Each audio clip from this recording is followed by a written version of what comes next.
Quando eu disser 3, você vai virar assim em direção a esta pessoa e vai dizer para ela: calma, vai se cumprir tudo. Amém? A palavra é esta: calma, vai se cumprir tudo. Todas as vezes que você deseja acalmar alguém, você precisa estar um tom acima dessa pessoa, porque senão o nervosismo dela vai sufocar a sua palavra de direcionamento. Camila, eu não entendi. Vai entender. Quando eu disser 3, você tem que falar calma como se estivesse nervoso. Você vai dizer: calma, vai se cumprir tudo. Quem entendeu, diga amém. É 1, é 2, é 3, vai. Calma, vai se. Para o outro vizinho agora, vai. Calma. Tudo que Deus disse a seu respeito, tudo que o Senhor liberou sobre a sua vida, tudo que a palavra de Deus garante acerca da sua pessoa. Oh, aleluia, aleluia, aleluia. João 19, 23. Quem achou, diga amém.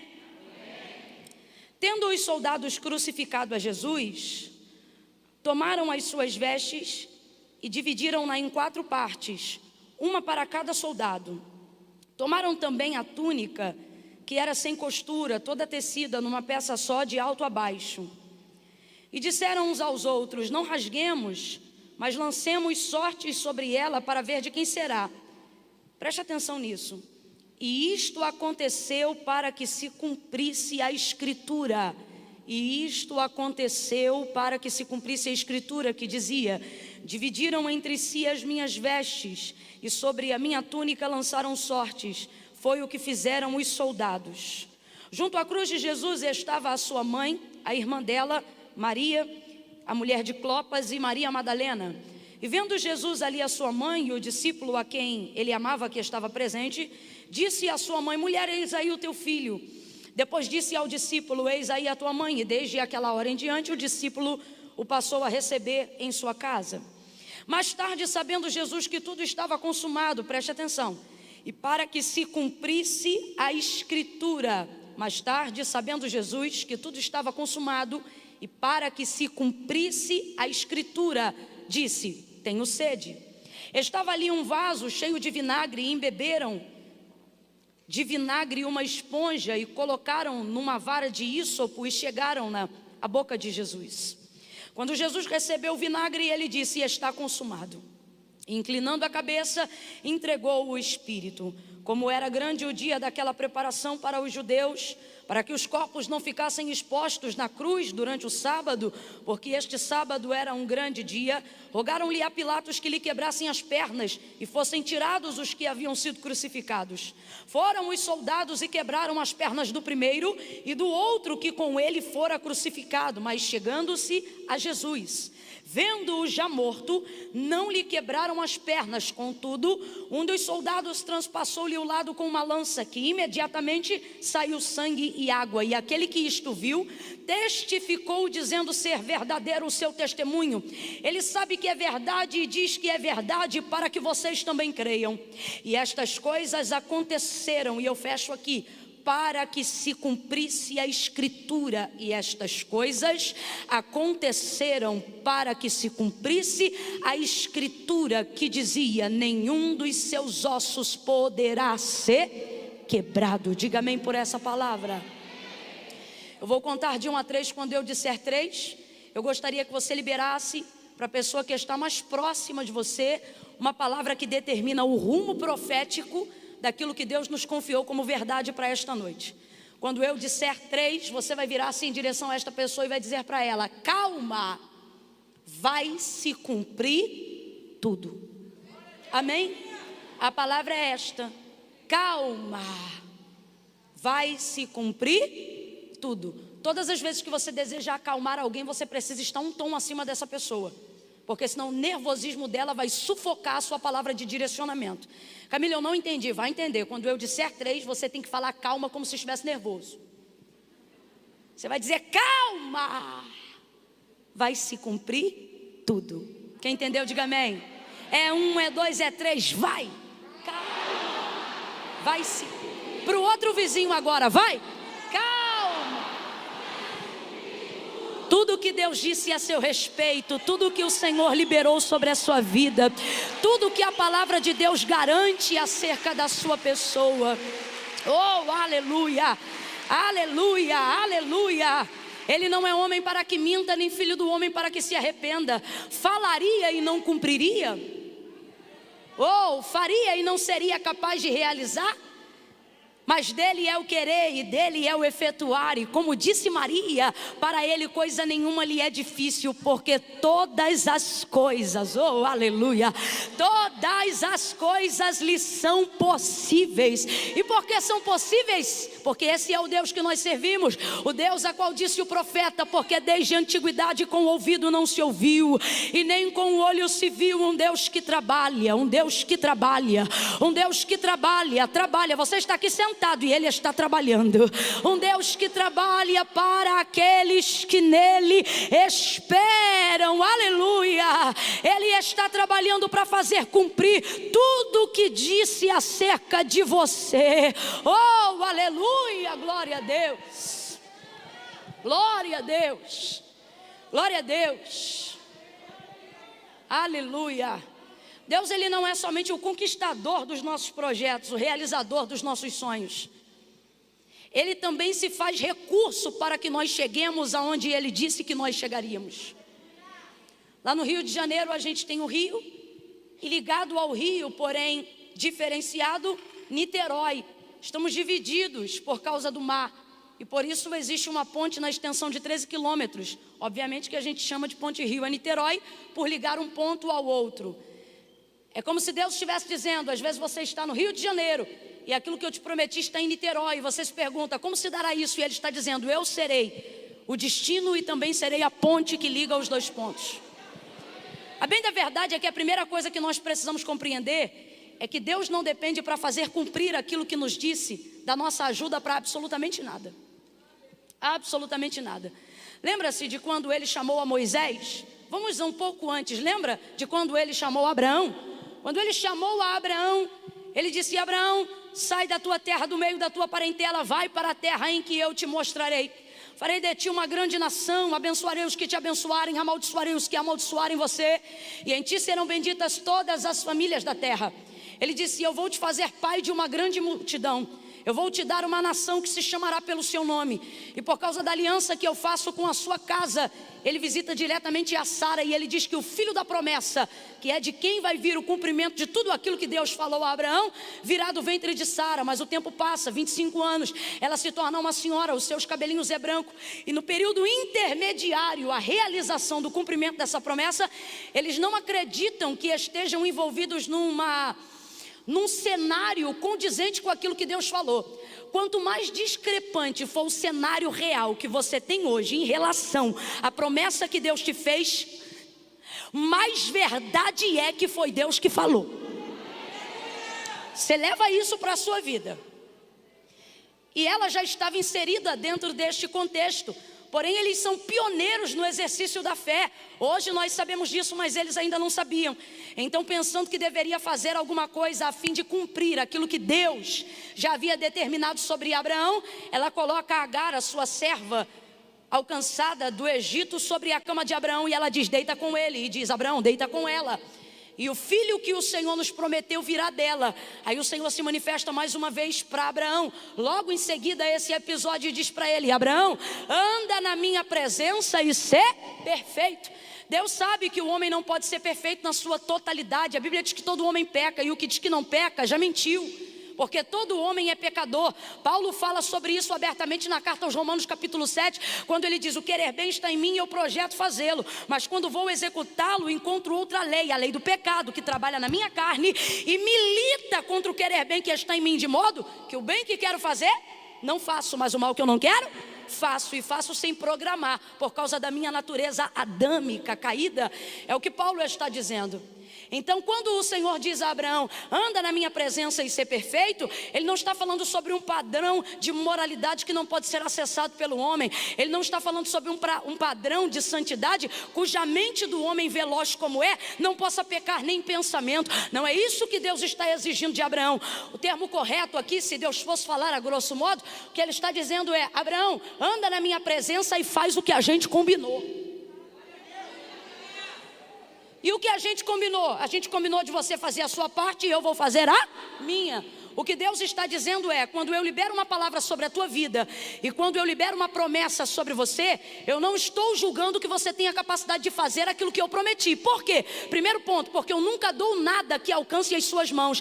Uma das maiores comprovações de que a palavra é de Deus e a promessa é de Deus, é que Deus faz aquilo numa esfera inédita, sobrenatural e absurda, para poder mostrar que o lugar que você vai chegar só poderia alcançar com a mão dele, do jeito dele, da forma dele, pelos métodos dele, com o recurso dele.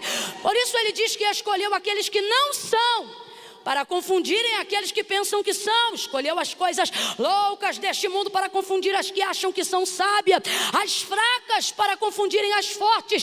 Tem gente que é capaz de fazer coisa que a gente ainda não é capaz de fazer, mesmo estando fora da presença de Deus. Você sabia disso? E de vez em quando dá um parafuso de incompetência com relação a gente. Quando a gente diz, manda do céu, eu tenho a mente de Cristo, eu sou filho de Deus, dizimista, ofertante. E o outro cabeçudo, nego velho, que não sabe de nada das coisas de Deus, consegue chegar em lugares que eu não chego, porque ele tem ferramentas e recursos e mente, e inteligência, e etc, e etc. E dá uma trava na gente e a gente diz, como pode? E aí se você não vigiar, você começa a querer fazer uso dos recursos que você tem para chegar nos lugares que os outros chegaram só para provar que com Deus você pode ser melhor. Mas ter uma vida com Deus não é provar para as pessoas que a gente pode ser melhor, porque não é sobre provar o que a gente pode fazer, é sobre provar o que Deus fez até na vida de um miserável como nós. Compreenda isso. Então quando o Senhor fala a Abraão, só para a gente entender isso aqui, Ele está dizendo, Abraão, primeiro ponto, eu não preciso de circunstâncias favoráveis para fazer cumprir aquilo que eu te prometi. Pelo contrário, eu só te prometi o que te prometi, porque a sua circunstância atual, ela é discrepante à realidade da minha promessa. Será que você nunca parou para pensar que o tripé da fé e da invocação, da nossa sabedoria acerca de Deus, testemunhal, ela funciona sobre as bases de uma família que não tinha recursos para ser quem Deus era? Por exemplo, qual é o memorial que nós fazemos do testemunho de quem Deus é para nós? O memorial de Abraão, Isaque e Jacó. Por isso nós dizemos, o nosso Deus é o Deus de Abraão, Isaque e Jacó. Deus de Abraão, o Deus que faz a promessa. Deus de Isaque, o Deus que cumpre o que prometeu. Deus de Jacó, o Deus que dá estabilidade e manutenção àquilo que já fez, depois que a promessa se cumpre. Isso aqui resume a obra de Deus na vida, claro, a grosso modo, na vida daquele a quem Ele chamou, a quem Ele fez uma promessa. Agora, sabe que você nunca parou para pensar? Olha isso aqui. Quando Deus chama Abraão, o papo de Deus com ele é, você vai ser pai de uma grande nação. Ele está dizendo, eu vou te fazer pai de filhos nascidos de filhos e filhos dos seus filhos, e vocês serão tão populosos, tão populosos, tão populosos, que serão peregrinos em terra estranha. Eu vou precisar preparar um território e um hectare que comporte uma família, não, que comporte milhões e milhões e milhões. E por isso deu a ele Canaã, a terra que mana leite e mel. Leite, manutenção, mel, novidade. Vai ouvindo isso aí. Deus traz a Abraão a revelação de uma palavra que é tão grandiosa. A gente olha para Abraão e vê um homem. Deus olha para o mesmo Abraão e vê uma nação. É igualzinho aqui agora. Eu olho para cada cadeira e só vejo uma pessoa. Deus olha para a mesma cadeira e para a mesma pessoa sentada e vê os filhos dele, os primos, o sangue, a hereditariedade. É assim que Deus nos vê, visitando a nossa geração. Ouça isso. Aí quando o Senhor faz essa promessa a Abraão, pare para pensar, fala de filhos, fala sobre multidão, mas o texto é claro e diz que Sara era estéril. Complete aí para eu ter certeza que você está me ouvindo bem. Sara era? Aí Deus diz, vou fazer de você pai de uma grande nação. Vai usar o ventre da H? Não, vou usar o ventre da sua mulher. Mas espera aí, ela é? Aí Sara gera, nasce Isaque. Isaque tem bilhões de mulheres para escolher com quem casasse no mundo. Mas Abraão diz, eu quero escolher uma moça à altura daquilo que Deus prometeu à minha casa. E diz ao seu servo, vai até a região antiga dos meus pais, onde está a minha parentela, e traga de lá uma moça. Meu Deus, poderia vir qualquer moça. O homem dobra o joelho perto de um poço para fazer uma oração. E ele diz, faça vir aqui a moça que me der de beber água e que der de beber água aos meus camelos. Ele faz a oração certa, no lugar certo, e na visão humana, tudo ali tem que dar certo e dá certo, mas parece que dá errado, porque podia chegar qualquer moça e chega Rebeca, filha de Betuel, da casa de Abraão, e quando ela chega, ela faz tudo o que ele pediu em oração, porque quando você faz a oração certa, no lugar certo, antes da oração terminar, Deus responde a oração. Aí chega Rebeca, veja, Rebeca é resposta de oração, mas é complicado acreditar que ela é resposta de oração, sabe por quê? Porque Deus fez uma promessa grande para Abraão: você vai ter muitos filhos, vão ser uma nação. Aí o Isaac já tem 40 anos, ainda não casou com ninguém. Manda o mordomo Eliezer achar a moça, ele faz a oração, chega a Rebeca na beira do poço, dá de beber água a ele, dá de beber água aos camelos, pergunta se ele tem aonde passar a noite, e ele sabe, é essa a moça escolhida, com certeza. Leva ela embora da casa dos seus pais, concede ela em casamento para Isaac, mas o texto diz que Rebeca era... Ah, Deus... Tem certeza que é a minha casa que vai ser uma nação? Tem certeza que é a minha família que vai vir uma multidão? Tem certeza que é de mim que vai nascer a maior geração que já existiu sobre a face da terra? Tem certeza que é de mim que tu levantarás a casa de Judá, a remanescente de Davi, a resplandecente estrela da alva? Tem certeza? Isso é grandioso demais para tantos ventres estéreis. Aí você pensa, é milagre, porque o texto diz, no cumprimento da conceição de Sara para Isaac, diz assim: Abraão orava e o Senhor visitou a Sara e ela gerou. Aí o texto diz que Isaac casa com Rebeca, ela também é estéril, mas sobre eles havia uma palavra. Palavra é escritura, é a transliteração do que Deus já disse no verbo. Então nós vamos trocar escritura por palavra. Vamos lá. Sobre a casa de Abraão havia uma, sobre a casa de Sara havia uma, sobre a casa de Isaac havia uma. Rebeca era estéril, mas sobre Isaac havia uma. Aí o texto diz que Isaac orava. Vai olhar o texto e vai ver o que eles oravam. Olha para cá. Eles não oravam dizendo, Deus, eu quero. Eles oravam dizendo, Deus, tu disseste.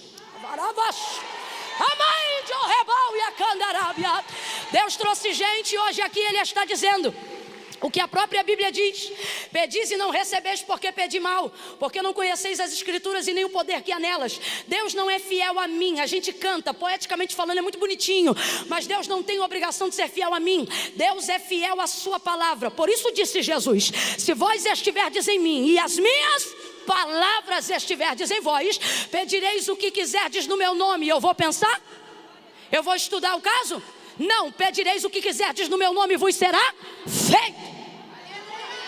Não, Camila, mas tudo tem um tempo. Muitas vezes a gente usa o recurso do tempo do Cronos para poder justificar a nossa incredulidade no Kairos. Camila, eu ainda não entendi, vai entender. Nós que fazemos parte do ministério da nova aliança, vivemos a glória revelada do próprio Deus em Cristo. Camila, o que você está dizendo? Estou dizendo que no Novo Testamento o nome de Deus é Já. Veja como o ministério de Jesus Cristo era executado aqui na terra. Quando alguém dizia, eu quero ser curado, ele não dizia, ore mais um pouco. Quando alguém dizia, eu quero ficar limpo, ele diz, seja limpo. Quando alguém dizia, eu quero andar, ele diz, levante e anda.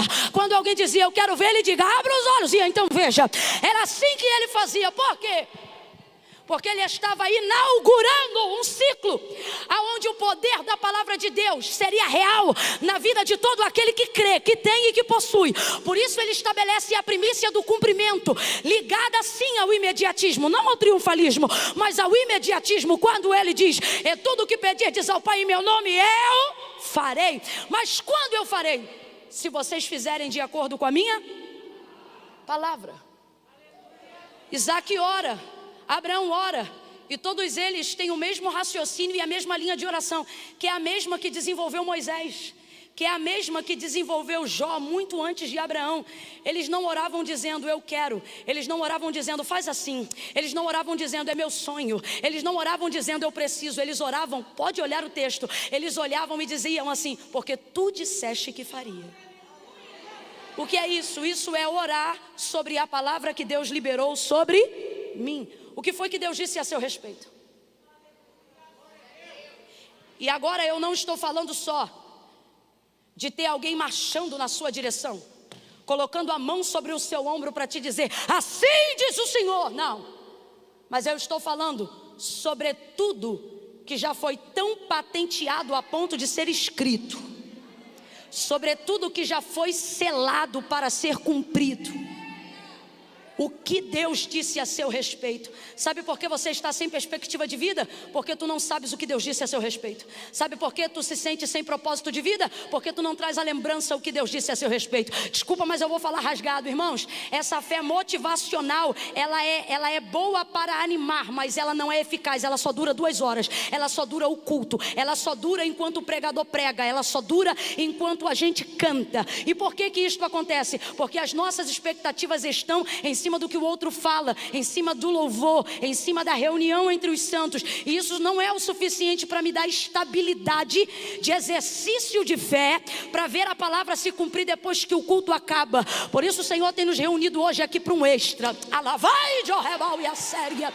E Ele está dizendo para nós nessa noite: você precisa aprender a orar a minha palavra, cantar a minha palavra e, acima de tudo, trazer à sua memória aquilo que eu disse a seu respeito, aquilo que a palavra de Deus garante a seu respeito. E aí, Camila, e aí que a bênção do Senhor, o sucesso de Deus sobre a sua vida se tornará inevitável. Qual foi a palavra que eu usei agora? O que é inevitável? Inevitável é aquilo que não pode ser evitado. Alguém que tem de Deus a palavra não corre atrás do milagre, é o milagre que corre atrás dele. Alguém que tem de Deus a palavra não corre atrás da porta, é a porta que corre atrás dele. Alguém que ora a palavra, vive a palavra, acredita na palavra e se respalda pela palavra, ele não precisa se esforçar sacrificialmente para viver o cumprimento de algo, porque ele acredita que quem fez a promessa é fiel para cumprir. E ele se lembra daquilo que foi dito. Ele se lembra daquilo que foi dito. Mas o que está acontecendo? Está acontecendo que nós temos vivido dias onde a nossa fé tem a durabilidade de um culto, onde a nossa expectativa só funciona enquanto está sendo movida por algo, por um dia ou por alguém. Isso não é o ruim, mas eu preciso ser honesta, não é o suficiente. Mano do céu, eu podia pregar tanto hoje aqui, se eu tivesse tanto poder para tal, a ponto de criar asas e voar nessa igreja. Poderia ser espetacular, semelhante a um show pirotécnico espiritual. A gente ficaria impactado, mas isso não seria de relevância para a transformação da sua vida. Por quê? Porque a asa ia voltar, a luz ia apagar, para casa você ia voltar. Por isso o Senhor diz: ei, as palavras, as minhas palavras são fiéis e verdadeiras, porque céus e terras passarão, mas as minhas palavras nunca hão de passar. Eu estou me sentindo movida pela palavra, por isso eu acredito que coisas extraordinárias vão conhecer a partir de hoje, vão acontecer a partir de hoje. Me faça uma gentileza, coloque os 2 pés sobre o chão, você que pode, os 2. Bata firme o suficiente para sentir se é sólido debaixo dos seus pés. Firme o suficiente. O povo aqui é tudo pentecostal. Falei para bater, já está assim. Dê uma pisada firme aí, veja se é sólido. Maravilha. Dê uma olhada sobre o seu teto. Ele me parece, daqui de onde estou olhando, extremamente consistente, retilíneo e muito bem colocado. Se cair uma chuva lá fora, sinto que não seremos atingidos. Se ventar lá fora, sinto que não vai soprar aqui dentro, porque estamos debaixo dessa cobertura. Você sente isso também? Olhe para cima. Está firme? Parece bom para você? Me parece muito seguro, sim ou não? Sem preguicinha, sim ou não? Então bate de novo, vê, está sólido? Aqui embaixo está sólido e em cima está consistente. Deus está dizendo para alguém hoje aqui: e se eu te disser que aquilo que eu liberei a seu respeito é mais consistente do que o chão que sustenta seu corpo, é mais firme do que a cobertura que paira sobre a sua cabeça, mas não damos à palavra o crédito que damos ao chão que está debaixo dos nossos pés? E também não damos ao mesmo crédito à palavra sobre nós, como damos a cobertura do nosso teto? Por isso o Senhor, Ele é claro em dizer que a fé vem pelo ouvir e não pelo ver. Nós não andamos por vista, andamos por fé. E qual é a sensação? Não, como é que chama quando a gente fala olfato? Sentido. O sentido da fé não é ver, o sentido da fé é ouvir, porque a fé vem pelo ouvir e o ouvir da palavra de Deus. Você pode orar muito, pode ser de vigília, do manto, do propósito, do jejum de Daniel, da barba crescida, do cabelo rapado, da cinza, do pano de saco. Mano, você pode ser do ré, do prado, você pode ser do que for. Pode ser do espiritual, do fluvial, do lençol freático espiritual.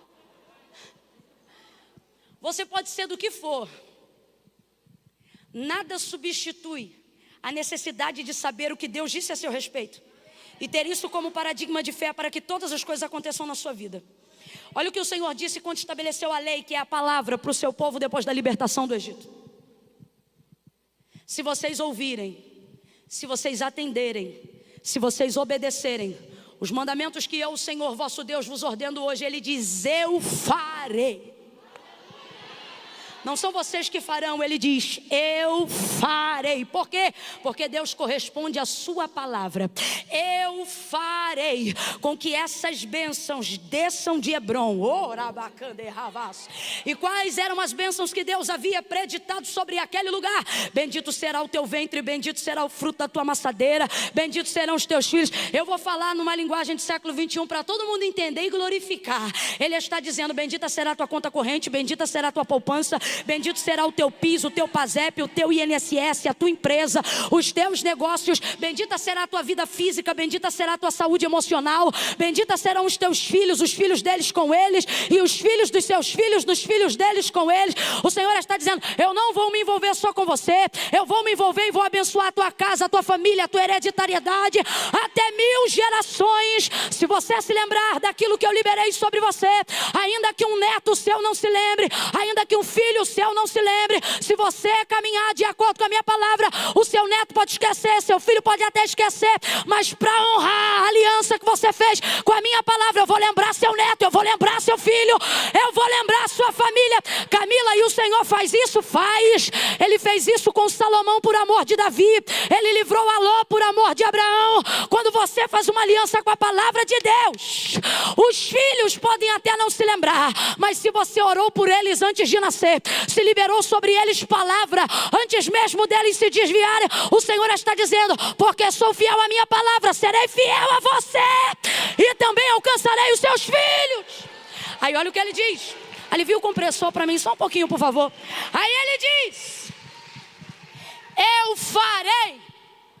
Porque tem coisas na nossa vida que só Deus faz. Ele diz: eu farei com que essas bênçãos corram. Gente, está na Bíblia, tá? Eu farei com que essas bênçãos corram atrás de vocês. Eu farei com que essas bênçãos vos persigam. Olha para quem está do teu lado e diga: você está sendo seguido. Não, vou corrigir, né? O texto não diz seguido, ele diz perseguirão, né? E o que é perseguirão? É seguir sistematicamente, é seguir de perto. É levantar junto, acordar junto, ir embora junto, sentar junto. Quem já entendeu o que Deus está dizendo? Ele está dizendo: eu farei com que essas bênçãos persigam. Sabe o que ele está dizendo? Até quem acha que não quer ser abençoado, que é aquela pessoa que diz: Deus não merece tanto, quando vê, a bênção já vai estar lá, porque ela vai perseguir aqueles que creem, perseguir acima de tudo aqueles que sabem qual é a palavra que Deus disse a meu respeito. Diga comigo agora, eu vou entrar na segunda fase e por fim terminamos na terceira. Diga agora comigo, diga: a fé não vê, ela ouve. Tá fraco, diga: a fé. Diga: a fé não vê, ela ouve. Diga só mais uma coisa. Diga: a fé. Não, filho, quando eu entono é porque eu sei o poder que isso tem na sua mente. Se você semitonar, você não esquece. Diga: a fé. Isso, eu gostei daquela ali que ela ainda faz igual. É a fé. Não vê, ela ouve. A fé não sente. Não sente. Camila, a fé não me faz ter arrepio? A fé é genuína não. Camila, mas a fé não me faz chorar? A genuína não. Você chora porque você é emocional. A fé não é para fazer chorar. A fé não é para fazer arrepiar. A fé é para fazer saber, lembrar do que sabe, esperar no que sabe e acreditar no que sabe. Preste atenção. Aleluia. Agora, compartilhe essa verdade, que por muito tempo foi embaraçada, tanto pelos pentecostais quanto os neopentecostais, que é a galera que gosta do mover, que acredita nos frutos dos dons proféticos, em tudo que nós acreditamos.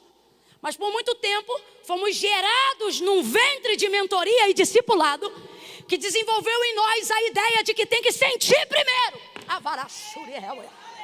Para crer, para acontecer, para fazer. Você me desculpa, mas eu preciso ser o que Deus quer que eu seja. E ser o que Deus quer que eu seja é ser o que a Bíblia diz. E este preceito está errado. Não tem conversa, está errado. É por isso que temos uma geração que é viva na casa de Deus, mas depois oscila e desce a limbos emocionais. Porque eles foram motivados a ter uma fé sensorial, uma fé motivacional. Camila, mas é mó legal, mas não dura. É mó legal, mas não segura. É mó legal, mas não sustenta. Eles choram hoje aqui de alegria e de depressão amanhã. Por quê? Porque foram educados a desenvolver uma fé que sente, não uma fé que sabe. E com isso passam a exercitar uma fé que vê, não uma fé que... dando muito mais crédito ao que acontece diante dos seus olhos do que aquilo que Deus diz aos seus corações. Então nós vamos estabelecer uma premissa aqui para eu terminar em João 19, porque eu pareço doida, mas não sou, nós vamos acabar ali. Essa fé pode ser verdadeira, no sentido de ser intencional. Camila, eu quero de verdade, eu amo o Senhor de verdade, eu sou íntegro de verdade, eu desejo acertar de verdade, mas guarde o que eu vou lhe dizer. Um erro não deixa de ser um erro só porque foi cometido sinceramente. Vai gerar consequências. E acerca do exercício da fé, ou a gente corrige e vive o que Deus tem, ou viverá de reservas de frustrações e de momentos de consolação. Frustra hoje, consola amanhã. Ou seja, você só vai trabalhar no remediativo.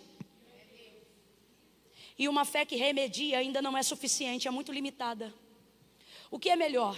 Tratar-se de uma doença ou viver um tipo de vida que tal doença jamais te alcance? Deus está dizendo para nós que nós estamos fazendo uso indevido da fé, utilizando ela como se só fosse agente remediativo e não preventivo. E por que isto está acontecendo? Porque estamos caminhando de acordo com uma fé que vê e não que ouve. Porque estamos caminhando de acordo com uma fé que sente, não que sabe. Tem até um jargão entre os crentes, eu já vi isso muitas vezes. Olha, eu senti de fazer isso, eu senti de fazer aquilo. E às vezes extrapola tudo, porque a Bíblia diz que o coração do homem, ele é... Mas quando você deixa suas emoções governarem a sua vida, errar é só uma questão de tempo. Com isso eu preciso estabelecer uma certeza e uma máxima hoje aqui para que você entenda. A primeira coisa para você aprender a corrigir a expectativa da sua fé verdadeira: Deus não depende da sua fé para nada. Abra a mente e ouça isso. Deus não precisa da sua fé para nada. Deus não precisa da sua fé para manifestar o poder dele. Deus não precisa da sua fé para executar a obra dele. Deus não precisa da sua fé para estabelecer a vontade dele. Deus não precisa da sua fé para exercer a soberania dele. Deus não precisa da sua fé para ser Deus. Se você crê, ele é Deus. Se você não crê, ele continua sendo Deus. Se você crê, ele pode. Se você não crê, ele continua podendo. Se você crê, ele faz. E se você não crê, ele também faz, mas só faz na vida de quem? Então Deus não depende da sua fé para fazer. É você que depende da sua fé para receber o que Deus já fez. Dentro dessa perspectiva, você tem que corrigir a sua fé no seguinte caminho: o que Deus disse a meu respeito. Por quê? Porque eu vou exercitar a minha fé em cima do que eu sei e não em cima daquilo que eu sinto. Porque tem dias que eu vou me sentir mal a despeito do que Deus disse a meu respeito. Tem dias que eu vou ser tentada pela incredulidade a despeito do que a palavra de Deus diz sobre mim. E como que eu me faço, Camila? Como que eu faço para ser estável e não ser oscilante? Eu não deixo mais as minhas emoções governarem as minhas decisões. Eu vou orar de acordo com o que eu sei, assim como Moisés, assim como Abraão, assim como Jó, assim como Daniel, assim como Isaac, assim como Jacó. Eu não vou dizer: Deus, eu preciso. Eu vou entrar em juízo e vou dizer: Deus, tu disseste que faria. Vou lembrar aquilo que Deus disse que faria. Vou trazer à memória aquilo que me dá esperança. Isso me dará a expectativa de uma fé correta. E por que a fé tem vivido um investimento errado? Nós estamos direcionando ela de maneira errada, porque estamos vivendo no centro das nossas emoções e não debaixo do governo da palavra de Deus. Você tem que botar na sua cabeça: Deus não depende da minha fé. Não depende. Para fazer nada. Sou eu que dependo da minha fé para ser alvo daquilo que Deus derrama sobre a vida de quem crê. Isso aqui é muito real, gente. Gênesis capítulo 1. Até quem não conhece a Bíblia já viu isso em algum lugar, alguma vez na vida. No princípio a terra era sem forma e vazia, e o Espírito de Deus, complete aí por favor, o Espírito de pairava, se movia, em outras versões, sobre a face das águas. Veja, a terra era sem forma e vazia, não havia nada. Complete aí por favor, não havia? Não havia? Mas o Espírito de não é das trevas, não é do diabo, não é da malignidade, é o Espírito de Deus. Se movia sobre a face das águas. Ele se movia ou sobre a face do abismo, dependendo da versão. Mas não existia nada. Quem estava lá, o Espírito de Deus ou do diabo? Mas não acontecia, não produzia, não criava, não executava, não fazia. O Espírito de Deus estava ali. Amém? Mas não fazia nada. Então você vai ver a manifestação da palavra pela primeira vez. E disse Deus. Oh meu Deus. Verbo, palavra. Diga comigo, palavra. E disse Deus, haja luz.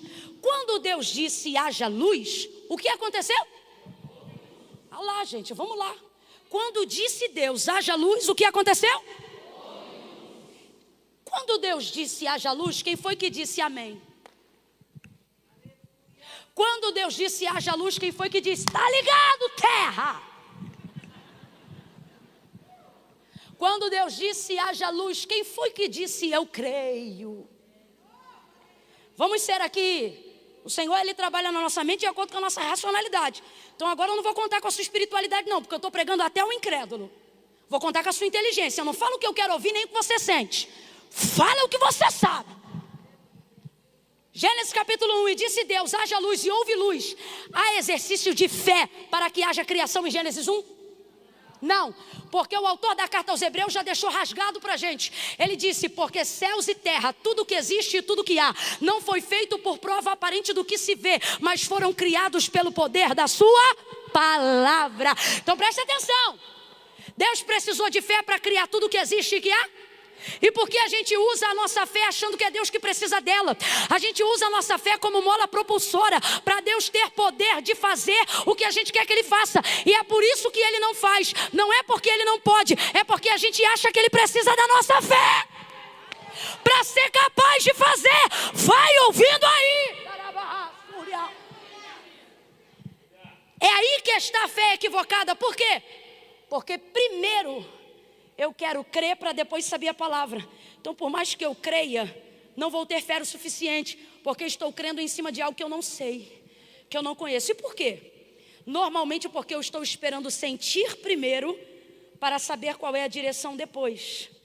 E disse Deus, haja luz, e houve luz. Primeiro manifestou-se a palavra, para que depois pudesse haver exercício de fé. Então vou perguntar de novo. Deus usou fé para existir tudo o que existe e o que há? Então isso mostra que Ele não precisa de fé para trabalhar. Não precisa de fé para executar. Se Ele quiser, preste atenção para depois não desenvolver heresia. Se Ele quiser, Ele faz. Sim ou não? Ele é Deus. Agora, que Deus fez tudo o que fez pelo poder da sua palavra, está tanto feito que nós estamos aqui. Deus não precisou da minha fé para fazer nada. Mas quando eu abro a minha Bíblia em Gênesis 1, eu preciso da minha fé para crer que Deus fez ou faz. Então Deus não está querendo desenvolver em mim fé para Ele ter poder de fazer. Porque Deus não depende da minha fé para fazer. Sou eu que dependo de fé para me tornar alvo daquilo que Deus já fez. E isso está provado na Bíblia. Gênesis capítulo de número 1, verso 31. Ele disse: eu tenho vos dado todas as coisas. E depois João 19, já está tudo consumado. Camila, então o que você está querendo dizer? Estou querendo dizer que nós temos sobre nós o maior poder do mundo, mas não estamos usando. Eu estou de joelho, sabe por quê? Porque eu me coloco na condição de alguém que suplica que o Espírito Santo de Deus abra o nosso entendimento para que nós venhamos compreender o nível de poder. Feche os seus olhos por alguns instantes. Senhor, a tua palavra diz, Oséias falou: o meu povo foi destruído porque lhes faltou conhecimento. Mas nesta noite nós estamos aqui num culto extra. Nós estamos nos estendendo esta noite um pouco mais, buscando um pouco mais. Não porque queremos ser vaidosos acerca daquilo que o Senhor nos confiou, mas porque queremos expandir a extensão. Queremos ver a amplitude do teu reino aplicada na terra e na nossa vida. Mas como fazer isso com incredulidade? Como fazer isso com uma fé limitada? Como fazer isso com uma fé equivocada? Então, Pai, a tua palavra diz: o meu povo foi destruído porque lhes faltou o conhecimento. Mas esse povo que está diante de ti nesta noite, eles não estão rejeitando o conhecimento, eles caminharam uma milha a mais só por causa do conhecimento. Nós temos aqui, Senhor, gente cansada, com dor na coluna, esporão no pé, outros que vieram do trabalho, gente que amanhã 4 horas da manhã vai precisar se levantar, mas eles não querem ser destruídos pela ignorância, eles querem ser edificados pelo conhecimento. Então nos ajuda a crescer na graça e no conhecimento, e corrige a fé. Em nome de Jesus, em nome de Jesus, eu estou sentindo graça de Deus para liberar isso agora. Coloque as suas mãos para cima em sinal de quem pede, em sinal de quem suplica, e diga comigo: em nome de Jesus, Espírito de sabedoria, abre a minha mente. Em nome de Jesus. Será que você nunca se perguntou? Nós estamos aqui numa maioria gigantesca de homens e mulheres que já amam e servem ao Senhor, de gente que conhece a sua palavra, apesar de não meditar nela de dia e de noite. Mas estamos aqui numa maioria de gente que tem Deus e tem palavra. E se tem Deus e tem palavra, por que não está se cumprindo?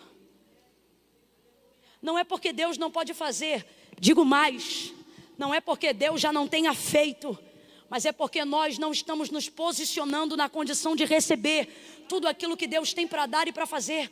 E quando eu falo sobre fazer na hora, eu estou falando que a vontade de Deus para a vida daquele que recebe uma palavra não é protelar, mas Ele quer fazer acontecer. Você precisa se perguntar isso agora. Se eu tenho o Deus que faz e tenho a palavra que me habilita a receber, por que eu não recebo? Por que não acontece? Por que a gente fala de prosperidade e ainda não está prosperando? Não vou nem falar de riqueza, porque a Bíblia é clara: riqueza não é para todos, mas prosperidade é para todo aquele que crê. Por que fala de cura e não estamos sendo curados? Porque na verdade a nossa fé já está acomodada em dizer: não era da vontade de Deus, não era do tempo de Deus, querendo na verdade botar na conta de Deus o que é débito da nossa. Débito. Queremos diminuir a grandeza das promessas, não porque Deus não pode fazer, mas porque nós não temos fé o suficiente para receber. Então a gente quer dizer que não é bem desse jeito, não é bem dessa forma. Vai ver, não foi isso que Deus quis dizer. Por isso nós estamos utilizando hoje o que a Bíblia diz e não o que eu penso e nem o que você pensa. Porque o que está escrito e o que está feito, está feito. Gênesis 1, está provado que Deus não precisou de fé para criar o que havia criado, mas está provado que nós precisamos de fé para crer que foi Deus que criou. O texto diz ali que Deus criou tudo. Ele fez tudo. Completa aí, igreja, por favor. Ele fez? Ele fez? E não só fez, mas concedeu a nós o uso, o direito de usufruir. Ele disse: tudo tenho feito e tudo tenho vos dado.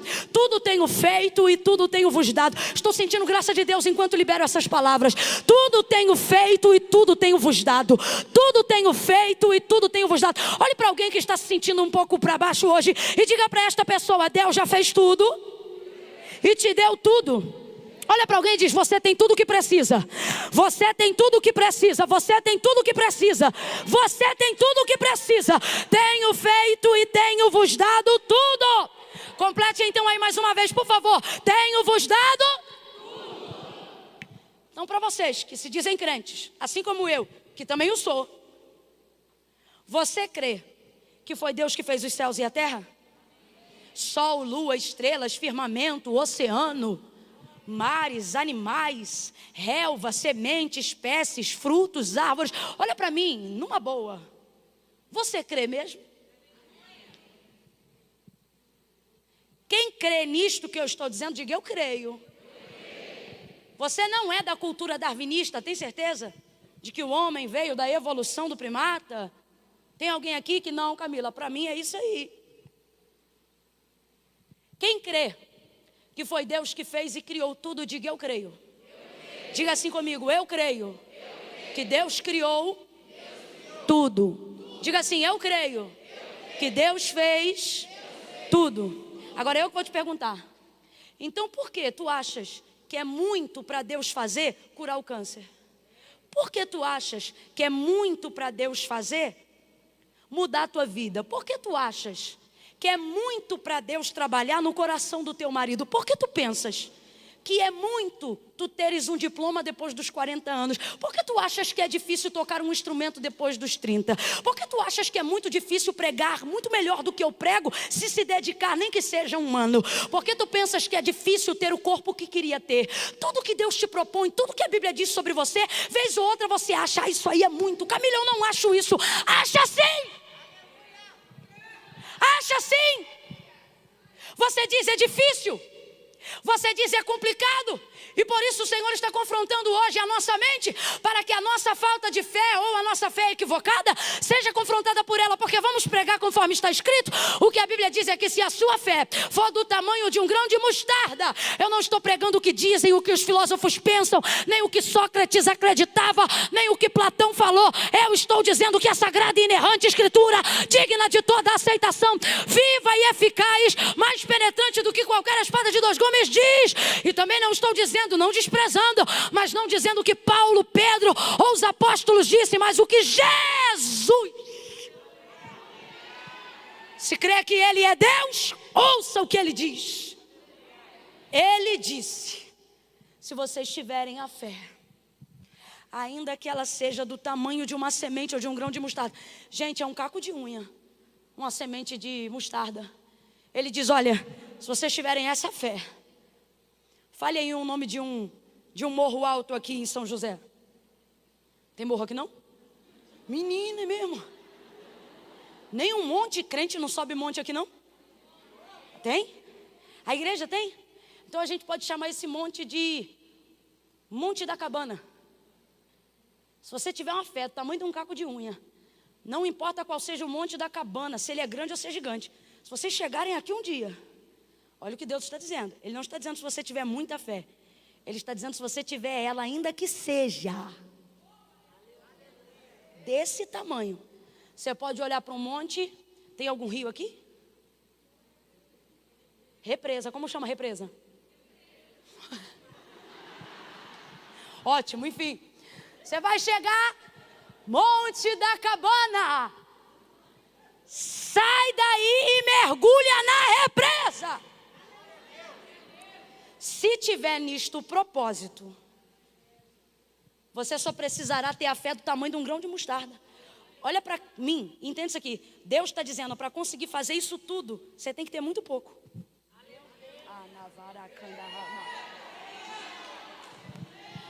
Para conseguir fazer coisas gigantes, você não precisa ser gigante.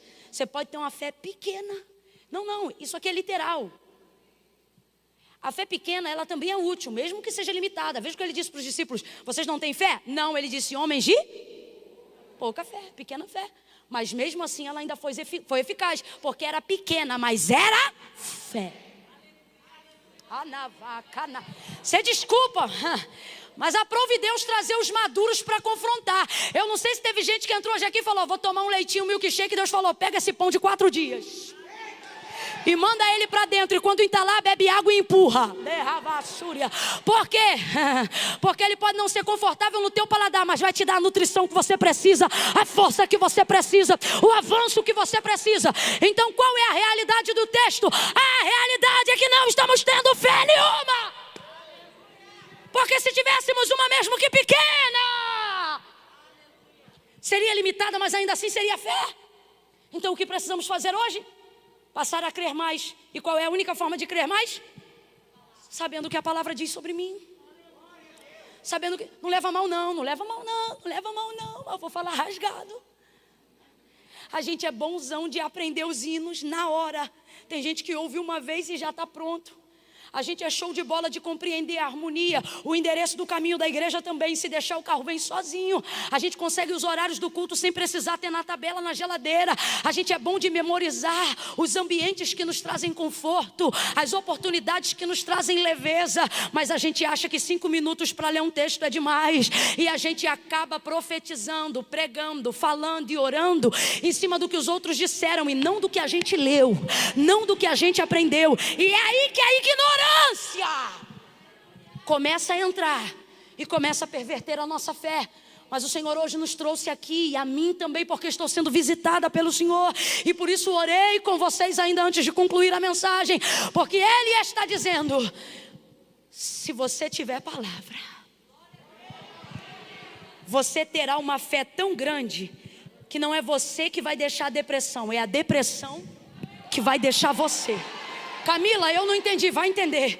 Se você tiver palavra de Deus na vida, debruçar sobre a palavra, saber o que Deus quer sobre você, seja ela pregada, conferindo no texto, ou seja lendo à beira da sua cama, quando acorda, na devocional ou antes de dormir, se tu aplicares o teu coração em conhecer o teu Deus, em conhecer a palavra de Deus, tu dedicarás o teu coração a saber quem esse Deus é e se relacionará com Ele em oração. E se você tiver na vida a palavra em oração, não tem morro da cabana, não tem represa. Deus abre e fecha as comportas dos céus a hora que você pede. Porque eu não sou o que dizem que eu sou, também não sou o que penso que eu sou quem Deus sabe que eu sou. Então se eu quero revelar a minha identidade ao mundo, e se eu quero descobrir qual é o propósito de Deus para o mundo, não adianta 1 milhão de cursos motivacionais, eles vão ajudar, eles vão auxiliar, se a base da minha vida for a palavra de Deus. João 19, eu encerro. 3 coisas. Eu disse quantas coisas? 3. Quantas? 3. Primeira coisa. Jesus está em João 19 no pior momento de sua vida. O pior momento de sua vida. Pior. Ele está na hora que foi chegada. A hora das trevas. Hora da dor. Hora da agonia. Açoite, sangue, surra, coroa, canada, cruz, cravo. Meu Deus. Tudo o que Isaías disse sobre ele se cumpriu, inclusive a parte que diz moído. Se podemos resumir a obra do Calvário, é isso. Ele foi Não, o que é ser moído?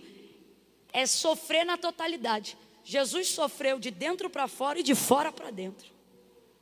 Sofreu na alma, sofreu nas emoções, sofreu no espírito e também sofreu no corpo, na carne. Sofreu abandono e rejeição. Não estou falando só de Judas e de mais alguns discípulos que não seguiram até o Calvário. O texto diz que o seu pai também lhe desampara naquele dia. Não havia refrigério de alma e nem consolação. Você conhece o texto? Elohim, Elohim, labak sabatani. Deus meu, por quê me desamparaste? Tudo isso para que eu e você fôssemos alcançados hoje com esse poder que eu estou pregando hoje aqui. E no pior momento de sua vida, a palavra precisou se cumprir.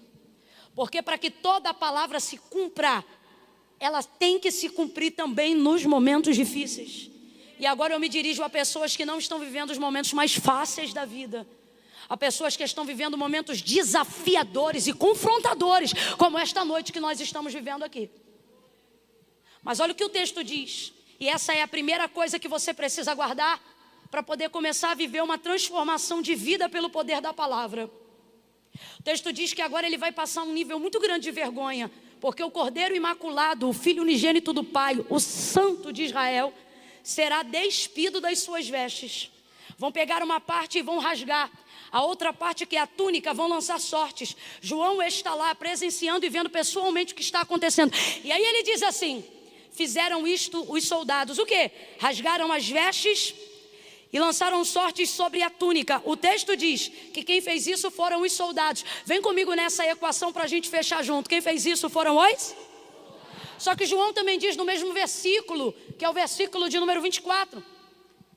Fizeram isto os soldados, mas diz o porquê fizeram. Fizeram isto para que a escritura se cumprisse. Oh, alguém já começou a entender.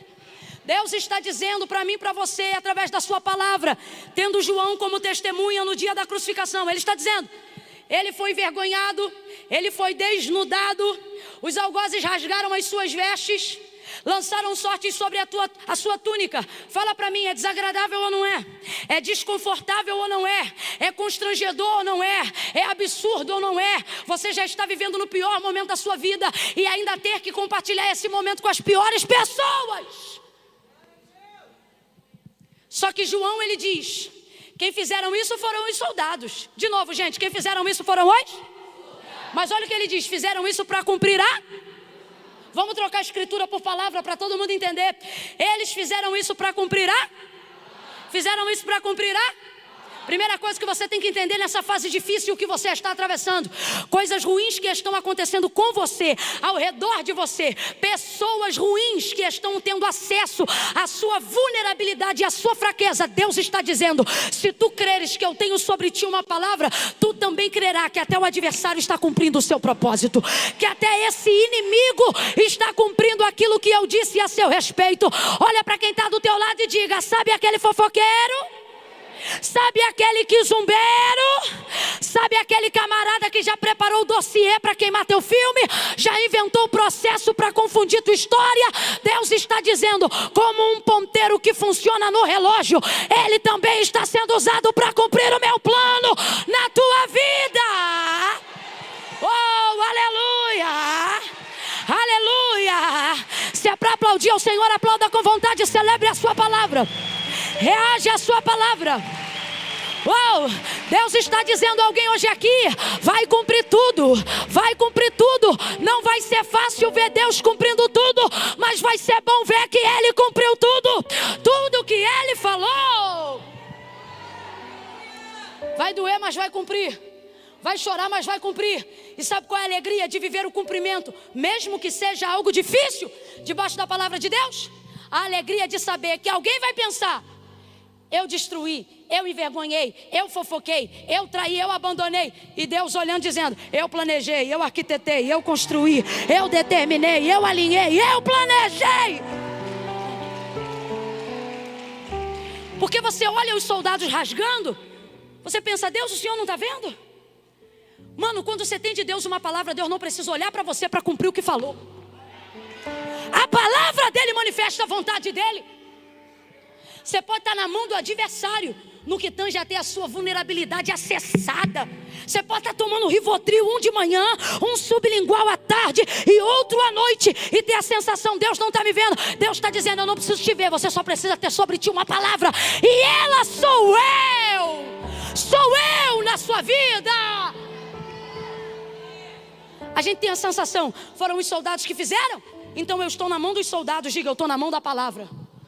Eu estou na mão da palavra. Eu estou na mão da palavra. Eu estou debaixo da palavra. Eu caminho sobre a palavra.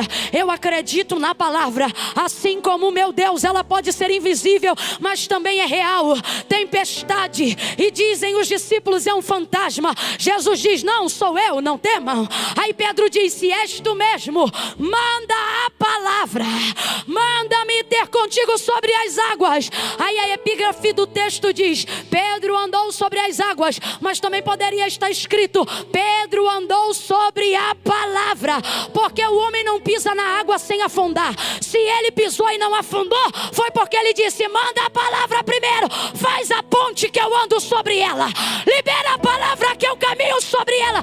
Eu não vou ver, mas eu vou flutuar. Eu não vou ver, mas eu vou acreditar. Você diz: eu preciso de saúde, eu preciso de dinheiro, eu preciso de carro. Deus está dizendo: se você entender o poder da minha palavra, você vai fazer o que Pedro fez. Vai olhar para Jesus e vai dizer: basta uma palavra. Perdão, o centurião vai dizer: basta uma palavra. Olha, eu vou lá na sua casa, não precisa ir lá em casa não. Sou um homem sujeito a autoridades, o meu filho está em casa, está doente. Mas se tu mandar uma, olha como é o ministério de Jesus. Olha como é o poder da palavra. O homem chega em casa, procura o menino. Cadê? Levantou e já comeu. Está de pé. Que horas era isso? Aí a pessoa diz: eram umas 5 da tarde. Ele disse exatamente a hora que ele liberava a... Você só precisa de palavra. E a palavra vai trazer o plano, a palavra vai trazer o recurso, a palavra vai trazer a visão, a palavra vai trazer o projeto, a palavra vai trazer o recurso. Mas a gente quer tocar nos recursos sem utilizar-se da palavra. Você quer achar que são os outros que estão fazendo, os outros que estão programando, mas não são. Deus está dizendo: se você crê que a minha palavra sobre você, até no dia mau você vai ver o cumprimento da minha palavra sobre você. Segunda coisa, diga para quem está ao seu lado: segunda coisa. Eita preguiça, sai dele, diga: segunda coisa. Segunda coisa. Ai, Camila, é que eu já estou enfadado. Ótimo, sinal que você está bem saturadão de palavra. Que adianta terminar jogando a cadeira para o alto, virando cambalhota? E depois, como é que foi? Pregou o quê? Mano, eu não sei, mas foi muito bom.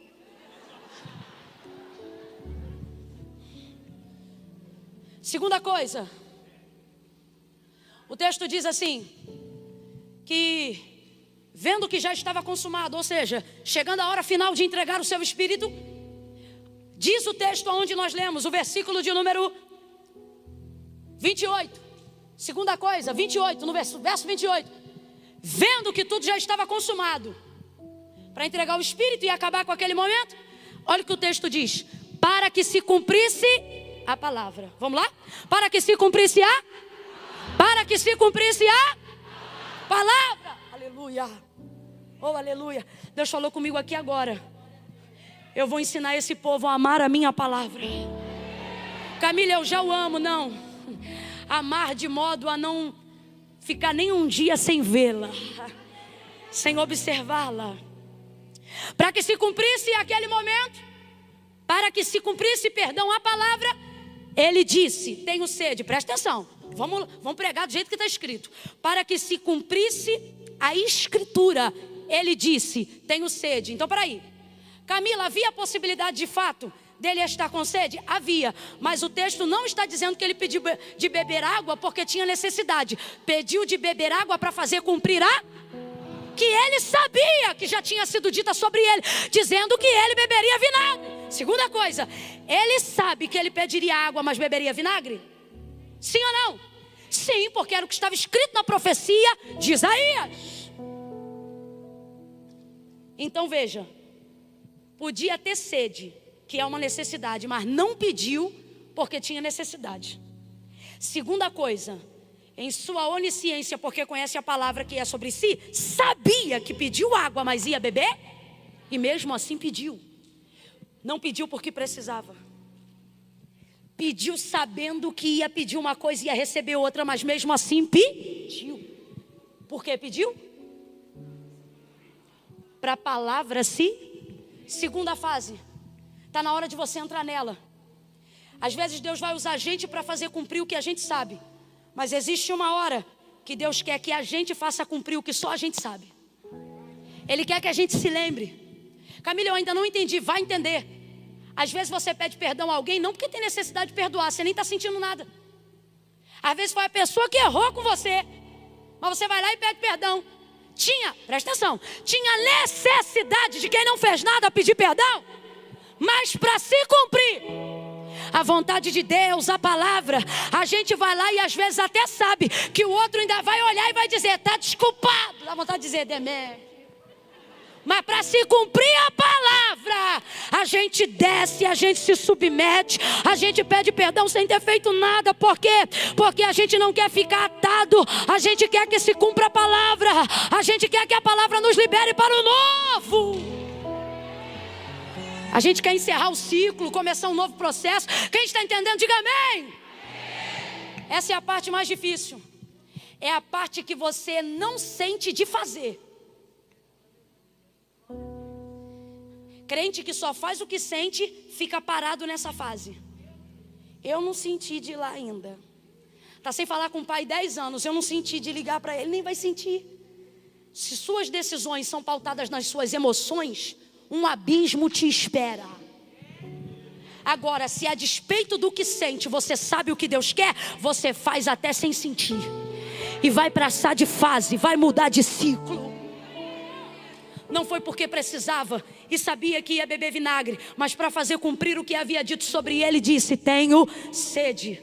Saberia que beberia vinagre da mão dos seus inimigos, mas mesmo assim ele disse: tenho sede. Saberia que não teria sucesso em ser saciado com água pedindo naquele momento, mas mesmo assim ele disse: tenho sede. Será que essa fé nunca vai nos amadurecer a ponto de entender que a palavra de Deus também se cumpre no dia mau? Adorar ao Deus que é soberano para fazer o que eu quero é ótimo. Difícil é adorar ao Deus soberano que pode fazer o que quer, até sem me comunicar. Terceira e última fase. Olha para quem está ao seu lado e diga: terceira! Terceira e última fase. Eita, fala para quem está ao teu lado. Já completou o curso, hein? Aleluia. Deus vai levantar jovens aqui. Na mesma unção que levantou Davi, a Navai, Jorel e a Sérgia, quando ele disse: tu me fizestes por causa da tua palavra mais sábio do que os anciões do meu reino.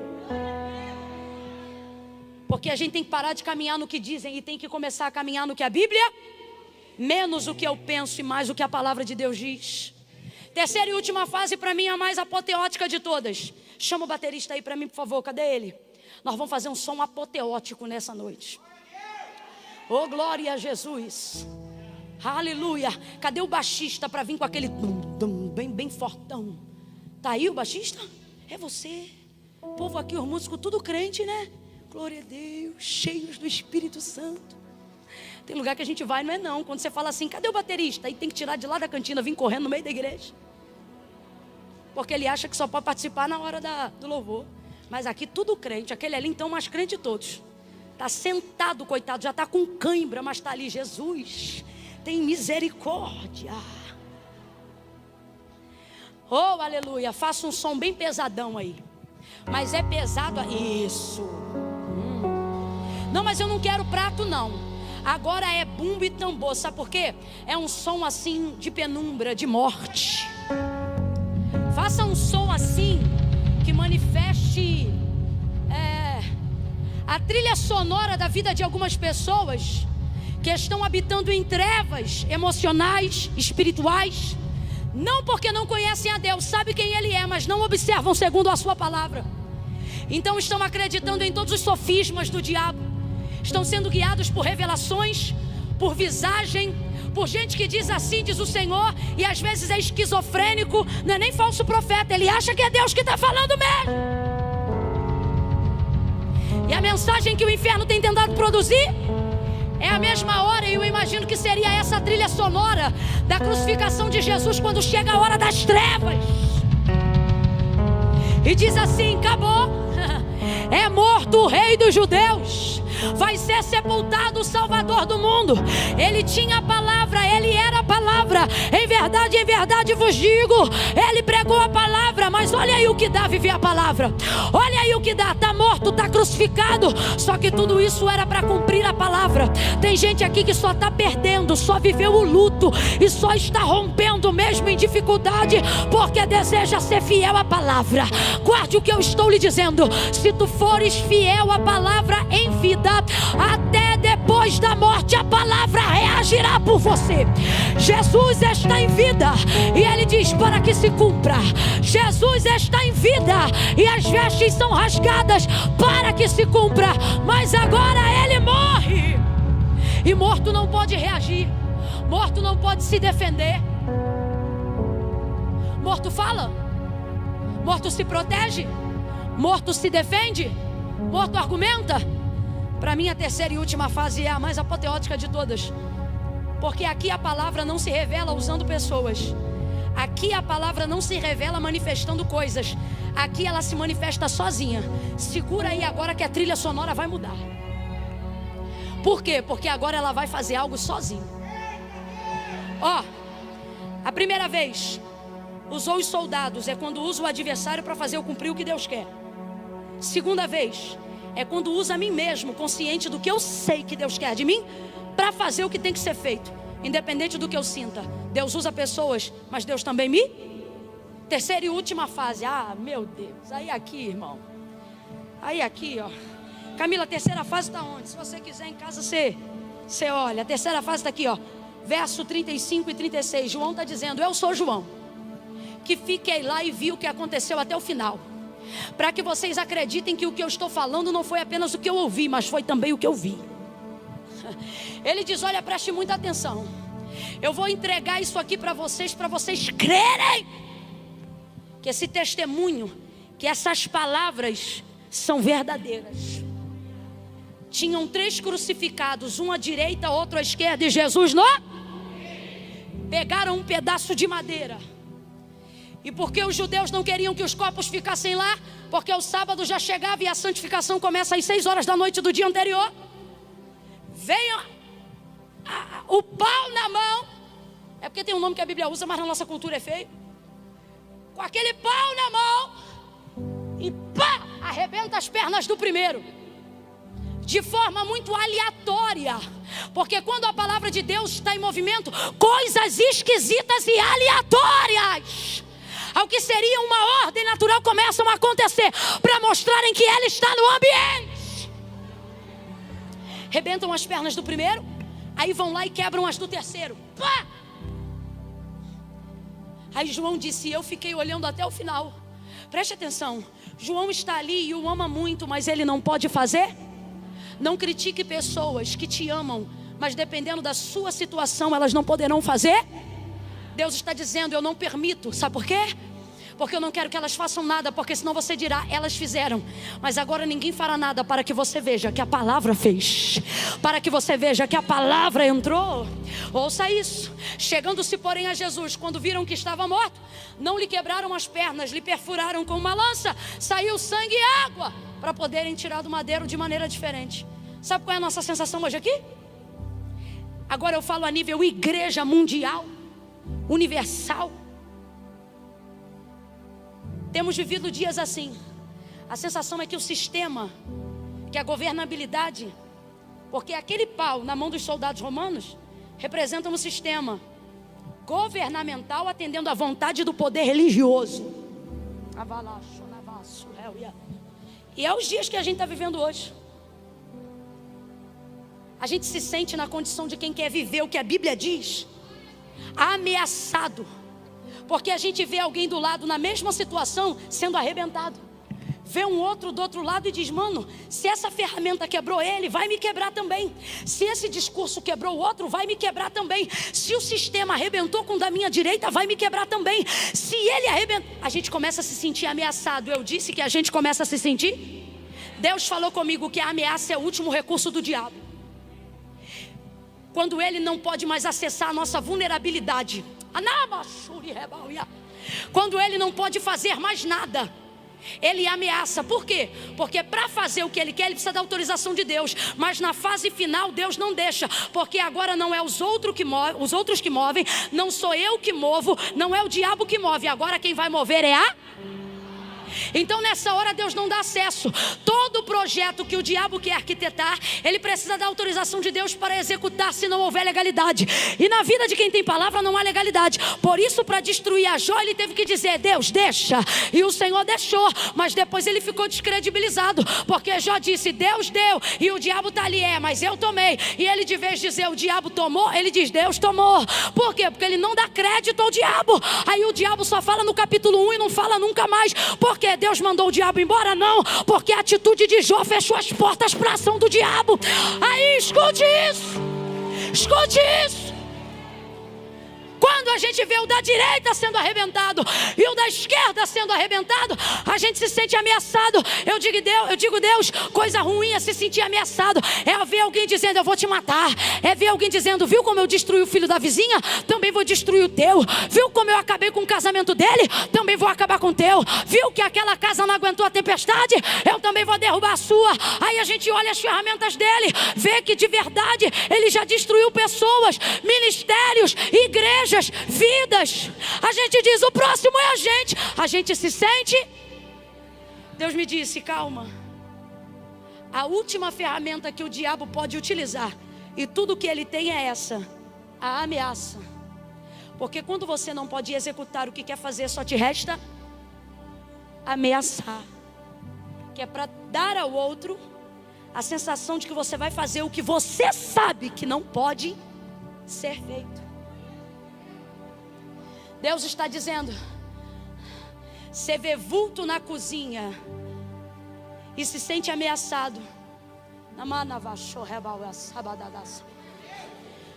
Você está quase sofrendo de bexiga arriada, porque não consegue atravessar do quarto para o banheiro, porque parece que o diabo está dentro da tua casa. Será que tu nunca pensou que ele pode até andar do quarto para a sala, da sala para a cozinha, mas já percebeu que ele não deita do teu lado? Já percebeu que ele não toca na tua carne? Já percebeu que ele tenta influenciar seus sonhos, mas não pode governar a sua vida? Sabe o que Deus está dizendo? Se levante dessa cama e vá no banheiro a hora que você quiser. Sabe o que Deus está dizendo? Dobre o joelho na madrugada de luz acesa ou apagada. Sabe o que Deus está dizendo? Clame de pé ou deitado. Só não acredite nessa mentira, porque na fase final do processo, do cumprimento do que Deus disse que ia fazer, tudo que resta a ele é ameaçar. Então, se ele está ao derredor, mas ainda não te quebrou, se ele está dizendo que vai fazer, mas ainda não fez, é porque ele não pode fazer. Ele não pode fazer. É mentira do diabo. É mentira do diabo. Olha para quem está ao seu lado aí agora. Quem tem Bíblia, segura a Bíblia. Quem tem Bíblia, pega a Bíblia.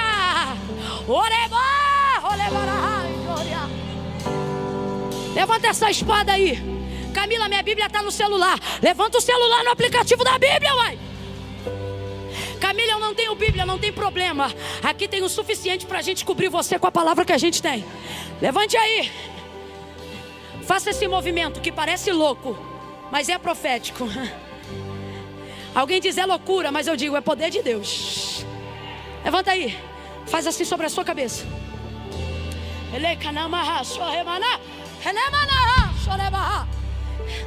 Todas as bênçãos que estão aí estão sobre a tua vida.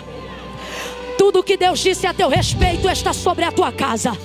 Tudo que Deus disse que ia fazer já está feito. Ele vai cumprir tudo o que disse a teu respeito. Ele vai cumprir a promessa que te fez. Mas você precisa ter consciência.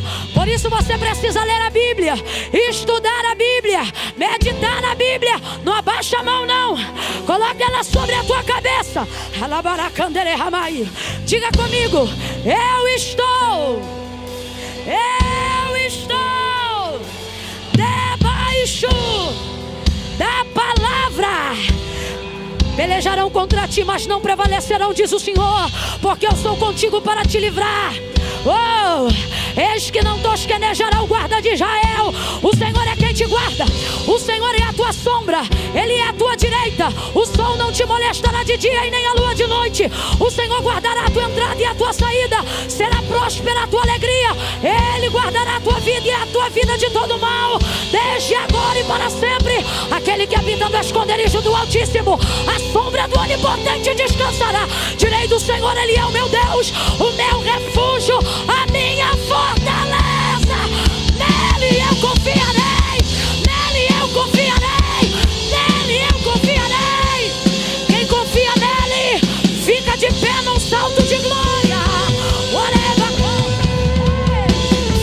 Mil cairão ao teu lado, 10.000 à tua direita, mas tu não serás atingido. Tu não serás atingido. Tu não serás atingido. Tu não serás atingido. Bispo Alex, é complicado.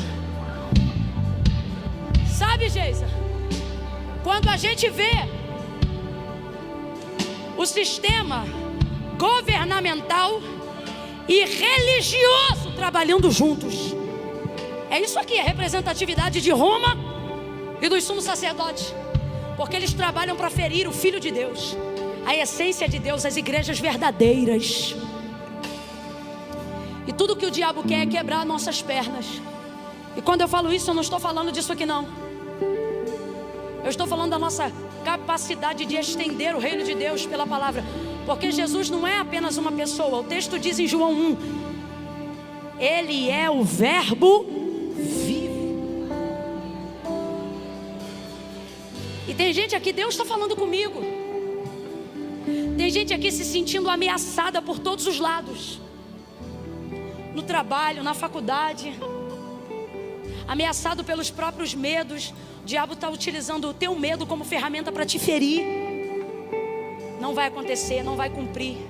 Porque no pior momento da nossa vida,